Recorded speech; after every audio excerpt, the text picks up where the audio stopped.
Hey, we're back recording live in my husband's basement. Another episode of Straight People, the podcast for straight people by queer people, because straight people don't have what? Enough. They don't have enough. They control all the resources. They run the entire world. But that doesn't seem to be enough for them. So we made this cute little podcast. So maybe you won't kill us all and you can enjoy this for 20 minutes instead of ruining the world. Our guest this week is the hilarious comedian Cara Connors. Welcome. Thank you for having me. Please tell me I got your name right. You did. Your intro was just cracking me up. Yeah. That's my little ode to the straights. God. Cara, welcome. Cara's going to be in Atlanta. She is touring with a one-woman show. Tell me the title again.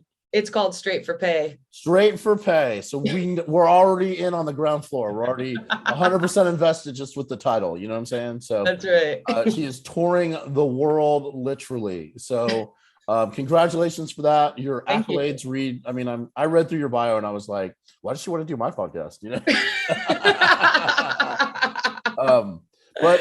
So Cara, in the vein of straightness, we just cut right to the chase. We just get straight to it, if you want to use the terminology, right? Straight to the point, as they say.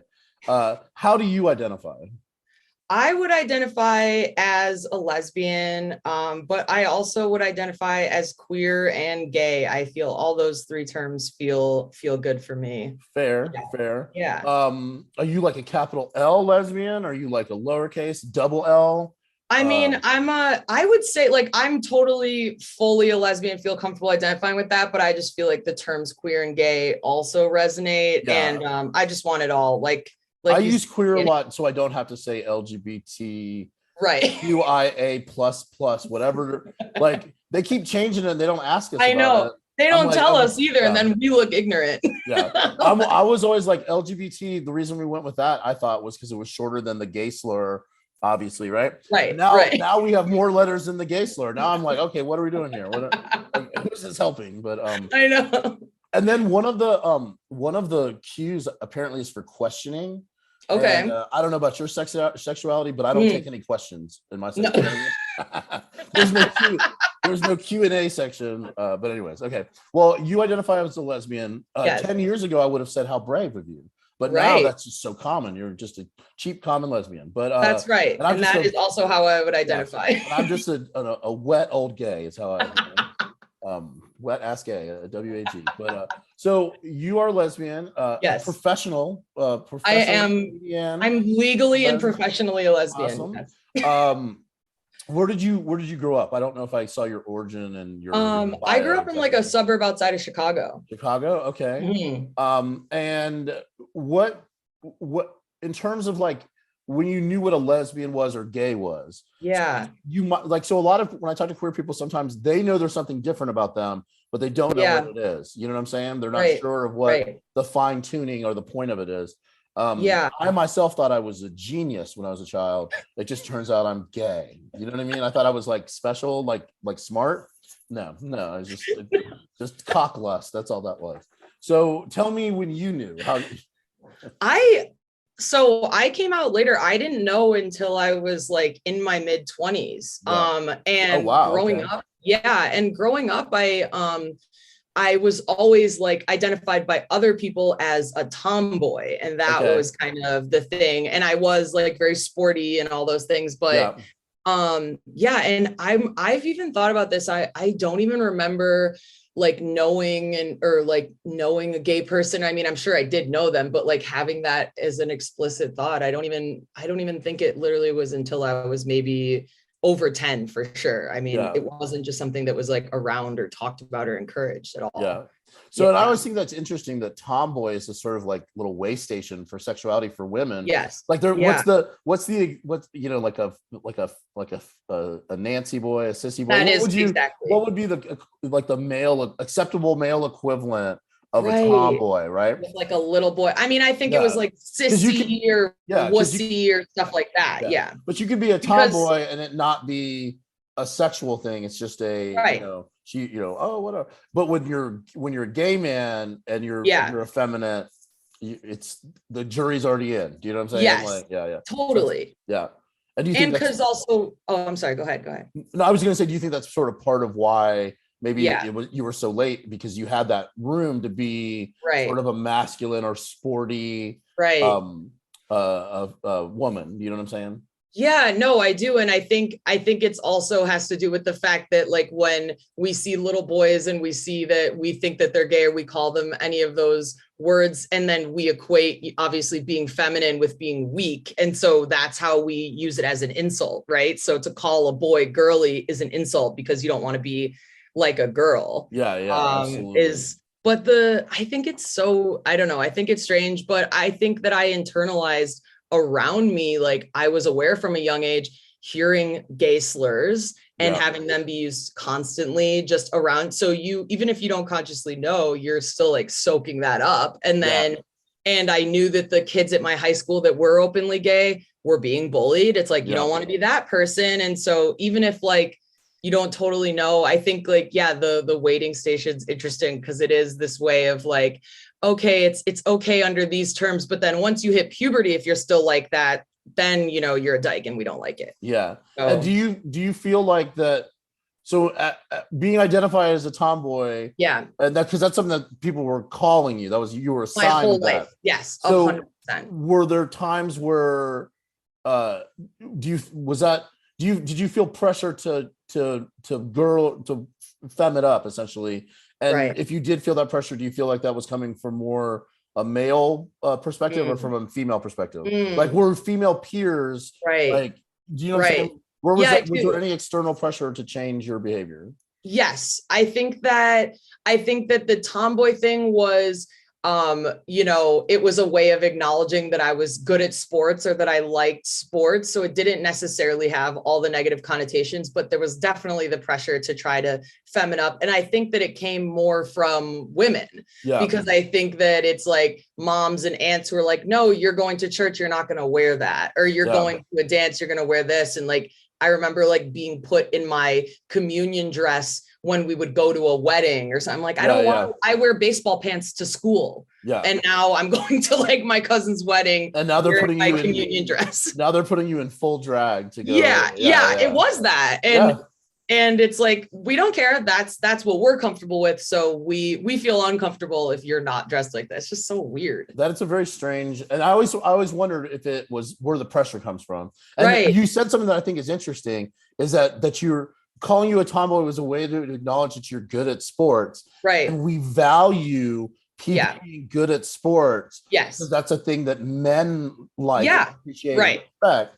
So could you imagine like if effeminate gay boys were really good at sports, how would they be lifted up in a different, it's just so, it's so twisted when you really get into that. And when you kind of unpack those layers, and it's so weird and gross, all the stuff that we project onto little kids and like, it's weird. Like, why are we dressing these?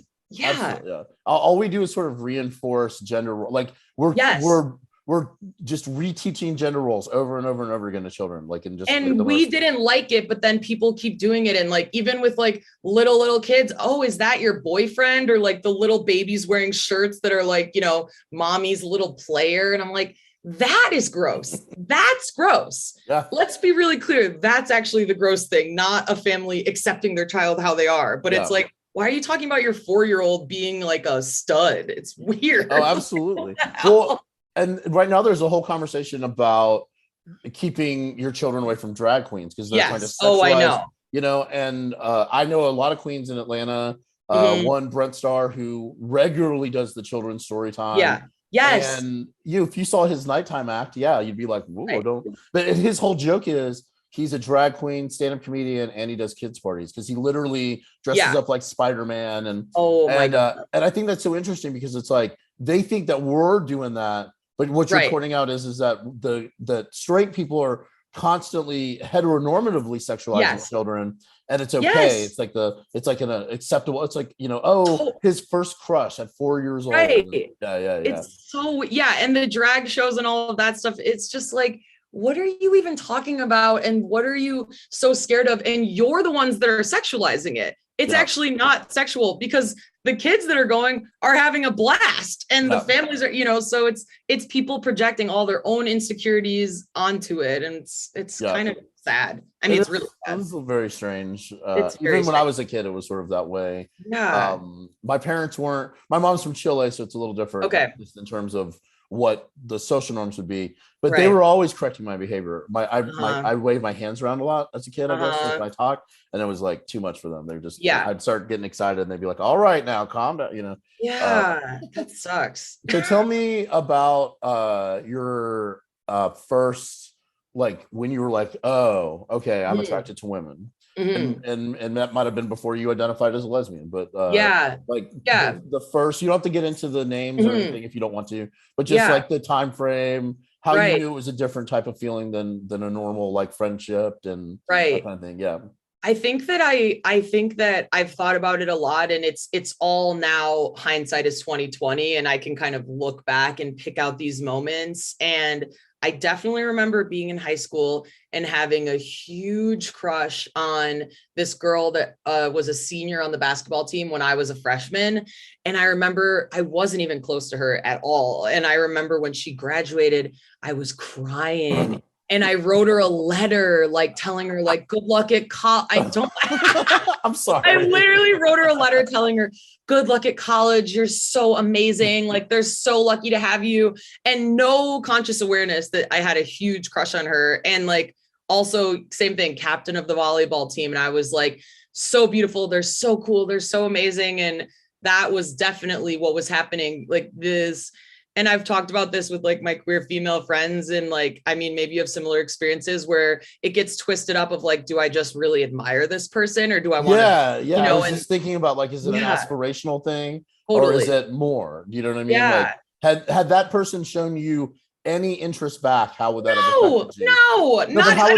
How would that have affected you if she'd walked up to you and been like, hey, I noticed you, and oh my God, thank you very much for noticing. Like, I would have probably peed in my pants. Like, I thought they were the coolest person, just so swaggy, walking out, you know, wearing their Letterman, like wearing their Letterman jacket, truly no clue, no awareness. And I'm just like, yeah, I'm sure aren't you guys writing letters to all the girl seniors that graduate? They're like, no, we're not. That's amazing. In the vein of toxic masculinity, my response to that would have been to be mean to that person. If I had a crush on them, be a boy and just be mean to them. Totally.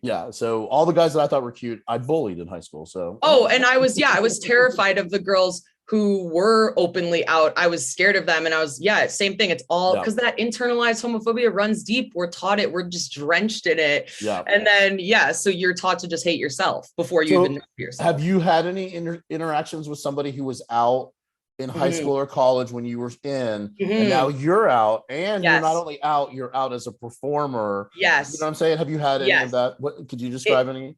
It's been amazing. So when I love it. I love getting a message like that. And when I did my show in Chicago, there was a group of 8 girls that went to my all girls Catholic high school with me.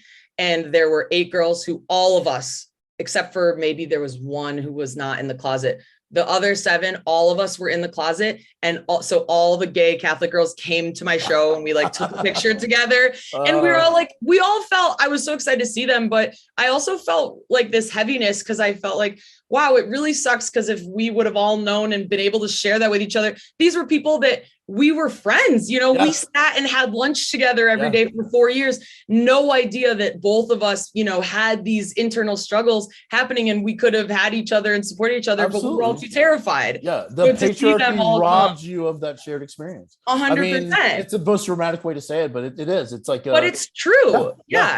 And so them coming was so funny. And like we talked about, there was a nun at our school who, you're going to love this. This is actually true. There was a nun at our school who was like one of the young nuns, and she was literally our softball coach. And I found out at the show that she has since left the church, left the nunnery, and is a full-blown lesbian and living in Indiana. I love it. I love it. God. I just love the term young nuns too. Like, so weird. What a weird choice. So young nuns. Well, if you don't want to address it, the church is a good place to hide out, I think. You know what I'm saying? 100%. The Catholic Church, for sure. Like specifically. The vow of celibacy can really, Right. Wow, that's so interesting. Okay, so now I get nosy and I got to know about your relationship status. Yep. Okay. Tell me about what's going on with that. I have a girlfriend. Yeah. Yes, I'm very much in love. LOML vibes. My Gen Z girlfriend. Okay. Yeah. How long y'all been together? Almost a year. Okay. Yeah. So it's wonderful. She's very much gay as well. That'd be weird if she wasn't. I love my girlfriend and she does not love me back. She's completely straight. It's really hard. Well, everybody loves a project, right? Totally. Okay. And you guys have been together for a year, and then before that, what's the longest relationship you've had? The longest relationship before that was for 6 years with my ex-husband. Okay.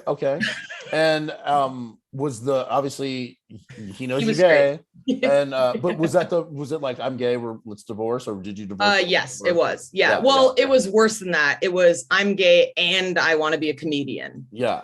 So that was really a 1-2 punch, and not a lot of people can really sustain that. No, I came out to my parents as gay, and then 20 years later came out as a comedian. So that's about what was harder. Yeah, what was harder news for them to take? I think the comedian. My mom's like from Chile and comes from a wealthy kind of background. Yeah. And so just the idea that I would get on stage and talking to a microphone is so common and vulgar to her. Right. And then talk about being gay on top of it. She's just right. Like Jesus. Yeah. She's come and see me, and I know she turns her hearing aid off. Like that's her. So she'll sit and nod and smile and watch it and be like, "Oh yeah," and she'll acknowledge. That's nice though. You found a way to meet common ground. She's like, I'm going to support my son, but I do not want to hear what you're saying. I mean, if I had an option to mute her when she was speaking to me, I would take it. You know what I'm saying? So I'm not going to pretend like I wouldn't. We don't have that privilege now, do we? We can't just mute people from talking. So you went from basically closeted to some degree. Yes. To being gay on stage. And very out. Yeah, exactly. And how do you feel like, and how long have you been out, by the way? Now it's been like 5 years. Okay.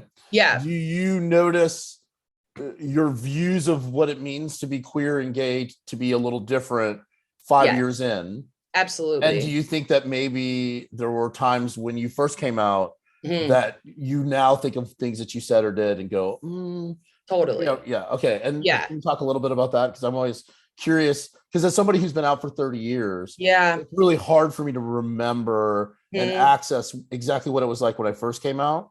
Right. But occasionally I'll see a comedian on stage and sometimes their beginning act is a little reductive because they're just feeling their way through it. So talk a little bit about that process for you, about coming out and finding your voice, not only as a comedian, but also as a queer person in a I think society. That when I first came out and like once I finally figured it out, it kind of took so long, and then I was really like all in and all consuming, and like immediately got a long-term girlfriend who had only ever been with women, and went to every single queer event and everything I could, and like was trying to read and watch everything and consume everything. And it's kind of sad because I remember when I was straight, I thought that I was really progressive and I thought that I was really an ally, and I actually knew nothing and really never was thinking about queer people and had no idea what their life and experiences were like. And I think that's still the part that's kind of shocking. And so I feel like when I even now like talk to my straight friends and I can kind of cross that bridge and be like, oh, I remember, thinking like, oh, what's wrong with that? Or not thinking that's a big deal. And it just, that's why I try to emphasize to them, now that I've crossed over, like, if you can, and you have all this privilege, like you need to be loud about it. You need to be loud about what's happening is not okay. And like, we need you to speak up about it. And I was definitely cringe. I mean, I immediately got an undercut. The first couple of months I was like cutting design. I was cutting designs into the back. The undercut started at the nape and then it just kept crawling up. And then like eventually just half of my head was gone. But honestly, I'm still cringe like that because I want to I mean, I want to flag for queer people. And like, that's one of the reasons that I love Pride, because I feel a little bit more like if I know someone's gay, I could just be like, happy Pride, you know, and like, there's kind of this unspoken thing, but yeah, I think like I embraced it and came into it really hard. And I don't really like regret that. And maybe to some people it's like, oh, well, is this the whole part of this is your only identity now, or this is the only, and it's like, no, but it's the most important thing. And I need to be loud about it because the voices of people that hate us are really loud and really powerful. And so I'm in a position where I'm surrounded by people who support me, and I am I'm so comfortable with myself. So I feel like I have to be extra loud for the people who can't, for the people who are sitting in high school right now and their teachers are like, don't say gay, or are sitting in, why do all these people hate me? And I have this inkling about myself. So I'm going to shove it down for 20 years. So if I'm loud about it, maybe they'll be like, oh, that's okay. Like that person's cool. And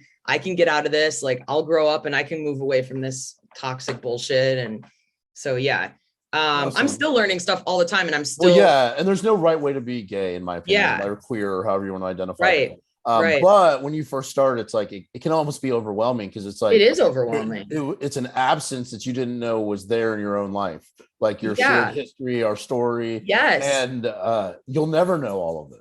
No. You know what I mean? Like you can spend every minute of the rest of your life, and you'll only know what's been documented. You'll only know what's been told. Well, because that's there's been so many stories of queer people through history that we'll just never know, because they were never able to be out and identify. They couldn't tell anyone. Yeah. And it's been erased, and it wasn't safe for them. And I think like, again, I still feel like I try to focus on the joy, and I have so much joy about it, but there definitely is a mourning. And when I learn about things, and when I learn about people in my life who I knew, and think about even, people that are 10 years old or 20 years old, and all the shit that they went through. And that's, again, it just like emboldens me to be even louder and bigger. And it's like, they were going up against way harder shit than we are. And so now when I see all this stuff and they're attacking trans kids and stuff, and I'm like, oh, I have a big fucking mouth and I'm going to use it, because this is crap. Do you think that I think this just because of how long I've been out, that sometimes in a way it's almost harder now, because back then, if you wanted to hide, you could. You know, but now people are so keyed in to know what gay is, to know what trans is, to know what lesbian is, to know what gender non-binary is, that they're looking for it. So like those kids in high school that to protect themselves probably wanted to stay in the closet are going to have a harder time. Because now we're so now straight people have gaydar, basically. Yes. You know what I'm saying? And so, it sucks because then they're not as safe. Totally. Because then you don't come out when you want to come out. You're coming out on somebody else's clock, basically. Which really sucks. Absolutely. And especially if someone's outing you, they're not doing that because they're like, we love you, come on out. They're doing it to try to, Yeah. Absolutely. Okay. Well, on that somber note, we're going to switch again. I don't. Well, it's like, it's somber, but it's like, it needs to be said, and, at the same time. So absolutely. Yeah. I mean it in the sense that like, we're keeping this short. So like if this was like a normal person's podcast, we would talk about that. What we just talked about for 45 minutes. I have the attention span of a gnat. So we're going to, as do I. So good. So now we're going to pivot into what most people who listen to this podcast enjoy more than anything else, which is me just listing stuff and you tell me whether it's gay or straight. But first I'm going to ask you to tell me I have some questions about straight people. Okay. Let's do our best to figure out what's going on with that. Okay. First of all, name a straight brand of clothing. Oh. So if you imagine a fully dressed heterosexual, what are they wearing this season? Oh my God. I mean, my brain is being flooded. Are straight people still wearing like Abercrombie and Aeropostale? Probably. I mean, in Indiana, certainly. Yeah. I think that they're still wearing, I don't even know what brand it was, but I saw a guy at the airport wearing the ugliest little slip-on sandals I'd ever seen.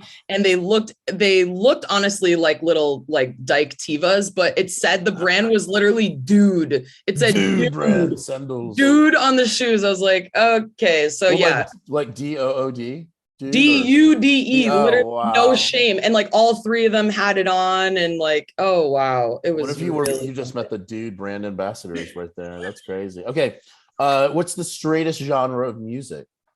Straightest genre of music. I'm probably gonna say country. Fair enough. Modern country for sure. Yeah. Okay. What is the least straight sport? Fencing. Okay, that's pretty good. That's just called fraudaging. If it's just dicks, if you just do dicks, it's fraudaging. Why do straight men love cargo shorts so much? I think that straight men are terrified to have any bag that might look or be perceived as a purse, but they have a lot of gear on them, like lesbians, so they just need a lot of pockets. Wow. Yeah. I also think that the cargo shorts are like you can't have a 4-inch inseam and a cargo pocket, right? No, so like you cannot. The straight men that are terrified of their own thighs. Right. We're moving to a 4-inch inseam, which is like where I grew up. In the 80s, we were doing the 4-inch inseam. And I think that what people don't think about with the 4-inch inseam, sure, men's thighs, let's free them or whatever. Right. But balls stink during the summertime. So like swamp ass is a huge problem in the Atlanta area. Yes. So that extra few inches of inseam really do guard us from a lot of like just taint ass smell. Yes. So I'm an advocate for a 7-inch or beyond.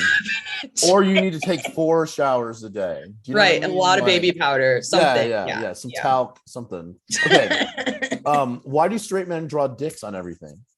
Straight men draw dicks on everything because straight men, if they could, would love to fuck their friends. And all they think about is dicks. So it's actually, they're obsessed with dicks. So is there a lesbian parallel? Do lesbians draw pussies on everything? No, lesbians, we're just Georgia O'Keeffe, but other than that, beyond that. I don't think so. You know what? Now that makes me want to start it. I think I'm just gonna become a street artist and start tagging on everything. It'd be hilarious, right? Okay. El Pusso strikes again. That's right. Why do straight men piss in Gatorade bottles? That's so disgusting. I think it's because they lack self-awareness and because they just piss everywhere and take up as much space as they want. And they just chugged a Gatorade after playing a flag football game and slapping the asses of their straight friends all day. So now they're going to take a piss and put their dick in it. I don't even know. Right. I like it. You said about men taking up as much space as possible. We all know that the phenomenon man spreading. Yes. Where they sit with their legs apart like that. Right. Do you think that in the gay community, the fans, you know how they clap the fans and then they fan around and do all that shit? That's like gay man spreading, right? That's like it totally is, but the legs are crossed. But the legs are crossed. Sure. But they're taking up a lot of, you know what I mean? They are. Yeah. Oh, I love when a gay man takes out his fan, I get rock hard. Right. I love it. Every time I see it, it's always a straight person who's like adjacent to the gay community, and they'll get their fan out. And I'm like, oh, we're not still doing that. I turn into the Dowager Countess. I'm like, no, not couldn't possibly. Okay, so we're going over time, but that's okay. Okay. I guess this podcast is now a 30-minute or longer fight. Okay, but so now I'm just gonna list some stuff, and you say gay or straight. Perfect. Could be bi. You can throw in a non-bi if you want to do it. Okay, paintball. Gay. Okay, laser tag. All the boys. Straight. Okay. See, to me, laser tag sounds gayer, but is straight. But when you think about it, it is straight. Yeah. Like laser tag would be the great name of like for a drag queen. You know what I mean? Like, whoa. Right. But paintball is like, ow! I got hit with a ball. Oh, shoot me in the butt again. Yeah. Okay. Football. I don't know why I say it like that, but football. I'm gonna say lesbian. Okay. Flag football. Straight. Okay. Softball. Gay. Fast pitch softball. Even gayer. I said that underhand wind up. Literally, are you kidding me? Okay. Those fucking butch girls whipping that ball. Oh, the first time I ever saw fast pitch softball, I was like, why am I not high? I need to be high. Oh my God. I was like, this is the best thing I've ever seen. Okay, roller skating. Ooh, gay. Roller blading. Also gay. Okay. If you're rolling, you're gay. You're gay. Okay. Bucket hats. Ooh, lesbian. Okay. Tiny top hats. Gay. Okay. You know what's interesting is that when I started this podcast like 3 or 4 years ago, bucket hats were always straight. Right. But gay people have reclaimed bucket hats. They have. Thank you. Gen Z loves a bucket hat moment. Oh, okay. Yes. Okay. Lemonade, the beverage, not the Beyonce album. Oh, okay. Thank you for the distinction. Lemonade, the beverage, I'm going to say gay. Okay. Mike's Hard Lemonade. Very incredibly straight. Right? But it says Mike's Hard in the front. So you would think. I know, but they don't know. I know. They're not thinking about it. Yeah. See, you get this game. Okay. Yeah. Buffets. I love it. I'm going to say straight. I just love that we're assigning that value to buffets. Tableside guacamole. Ooh, gay. A performance with the meal. I think it's a gay person made that for straight people. Yeah. Like there was a gay waiter who was like, wait till they get a lot of this. Yeah. Okay. French toast. Gay. I mean, pain perdu, dipping in egg. It's a lot. Okay. Champagne toast. Very straight. Very straight. Yeah. Cowboy boots. Ooh, gay. Okay. Scrunchy boots, like a Sebago, like with the soft. Like very straight. Okay. Very straight. Yeah. Poodles. Ooh, I mean, I think that poodles are gay, but I think that poodle owners are straight. Interesting. I like it. French bulldogs. French bulldogs are lesbians. Yeah. High ponies. Not like a high pony. High pony on a girl, straight. High pony on a boy, also straight. Okay. Mountain climbing. Ooh, gay. Social climbing. Straight. Okay, I only have a couple more. Crepes. Oh, I mean, gay. French. Anything French is gay. Okay. Silver dollar pancakes. Very straight. Biscuits. Gay. Beignets. Lesbian. Okay, and that is the final. Okay. You did it. Okay, so I have one final question. And this is you're at a wedding. Okay. It's in a barn. It's one of those weddings where it took place in a barn. Of course. You're at the reception. It's a dry reception. They have cupcakes instead of a cake but everyone can have a different kind. They got red velvet. They got chocolate. They got vanilla. Okay. And you're drinking your whatever beverage out of a mason jar with the name of the couple written on it in like gold Sharpie. Okay. And then music starts, and it is time for the father of the bride dance, the father-daughter dance. They go out and they touch and they embrace. And what song is playing? Oh God, they touch. I know it's always so much repressed sexual tension that plays. I don't even know. Okay, why is it? I don't know the song, but I know that the first lyric is always like, "My little baby girl." Do you know that one? I've sing a little bit more though. I think I might get that. Yeah. My little baby girl, she is my whole wide world. I've heard that at 2. Is that a Garth Brooks song? I don't even know. I don't know.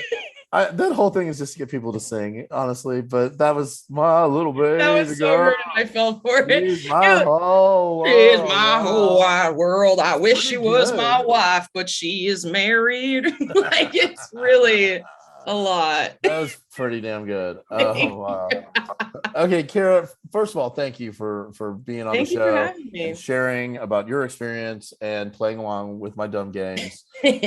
Tell our lovely listeners where they can find you online and promote anything you'd like in this moment. Okay, great. You can find me online on Instagram, Cara Cons Comedy. That is where I'm the most active.